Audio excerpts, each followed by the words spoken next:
આજકાલ બનાસકાંઠા જિલ્લામાં નીલગાયનો આતંક ખૂબ જ વધી ગયો છે।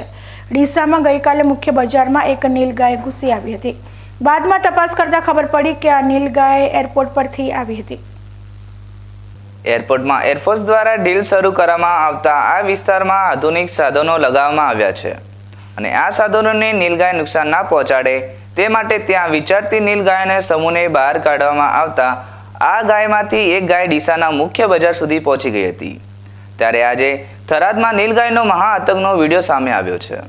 થરાદમાં એપીએમસી નજીક આવેલા શોપિંગ સેન્ટરમાં નીલગાય ઘૂસી જતા વેપારીઓ ભયભીત બની ગયા હતા। આ નીલગાય વેપારીઓની દુકાનમાં તોડફોડ કરવા લાગી હતી। જંગલી નીલગાયને લઈ શોપિંગ સેન્ટરમાં અફરાતફરીનો માહોલ ફેલાઈ ગયો હતો। જંગલી નીલગાય દુકાનોમાં ઘૂસવાનો પ્રયાસ કરતી નજરે પડી હતી અને તે દરમિયાન દુકાનોમાં તોડફોડ અને ઈજા પહોંચાડે તેવા દ્રશ્યો સામે આવ્યા હતા।